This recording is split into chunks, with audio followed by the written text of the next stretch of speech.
চাৰিওফালে বান আৰু বান। মই বৰ্তমান উপস্থিত আছোঁ বিলাসীপাৰা মহকুমাৰ আটানী ৰাজচক্ৰৰ অন্তৰ্গত মহাত্মা গান্ধী আদৰ্শ চিকিৎসালয়ত। প্ৰথমে মোৰ সতীৰ্থ ভিডিঅ' জাৰ্নেলিষ্ট দীপকক অনুৰোধ জনাইছোঁ যে এই সামগ্ৰিক পৰিৱেশ দেখুৱাৰ কাৰণে, যে এয়া বগৰীবাৰী আদৰ্শ চিকিৎসালয় আৰু এয়া সম্পূৰ্ণ পানীৰ তলত এই চিকিৎসালয়খন বৰ্তমান। ৰোগী অহা যোৱাত যথেষ্ট কষ্ট হৈছে এই অঞ্চলত, কাৰণ ৰোগী এআঁঠু একঁকাল পানী ভাঙি এই চিকিৎসালয়ত যাব লগা হয়। মোৰ লগত এজন ৰোগী আছে, অৰ্থাৎ চিকিৎসকক দেখুৱাৰ কাৰণে আহিছিলে এই স্থানত। মই তেওঁৰ সৈতে কথা পাতিম। আপোনাৰ ওচৰলৈ আহিছোঁ, যথেষ্ট অসুবিধা হৈছে আপোনালোকৰ হস্পিটেলত ইমান পানী, কি ক'ব?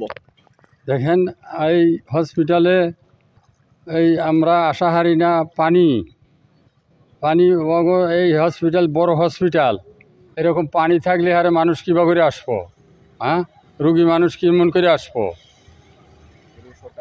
সরকারের অনুরোধ এইটা আমাগরে ঠিক করে দেন।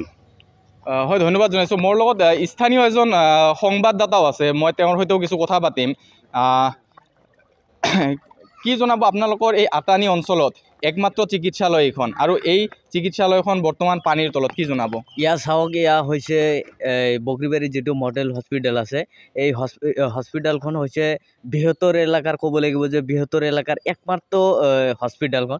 ইয়াতে বহুত দূৰান্তৰ পৰা ৰোগী চিকিৎসাৰ বাবে আহে, কিন্তু প্ৰত্যেক বছৰে আমি দেখিবলৈ পাওঁ যে অলপ বৰষুণ দিলে এইখন হস্পিটেলখন পানীৰে ভৰি থাকে। গতিকে চৰকাৰক আমি এটাই অনুৰোধ জনাইছোঁ যে এই যে অলপ বৰষুণৰ পিছত যে পানীৰে ভৰি থাকে এই হস্পিটেলখন, যাতে আমাৰ গুৰুত্ব সহকাৰে লয়। আৰু ইয়াতে দেখিবলৈ পোৱা গৈছে যে যিসকল ৰোগী আছে তাৰ বহুত এটা অসুবিধাৰ সন্মুখীন হ'বলগীয়া হয়। ধন্যবাদ জনাইছোঁ। আমি NKTV প্লাছৰ দৰ্শকসকলক দেখাম যে ক'লাত কেঁচুৱা লৈ এনেকৈ মাতৃয়ে চিকিৎসাৰ বাবে এইখন চিকিৎসালয়ত আহিছিলে। যথেষ্ট কষ্টকৰ, এক কষ্টকৰ পৰিৱেশ, আৰু এই কষ্টকৰ পৰিৱেশৰ মাজতো কিন্তু মাতৃয়ে তেওঁৰ শিশুটিক যাতে সুচিকিৎসা প্ৰদান কৰিব পাৰে, তাৰ বাবে এই চিকিৎসালয়ত আহি এই পানী ভাঙি তেওঁ চিকিৎসকৰ ওচৰ পাইছিলহি।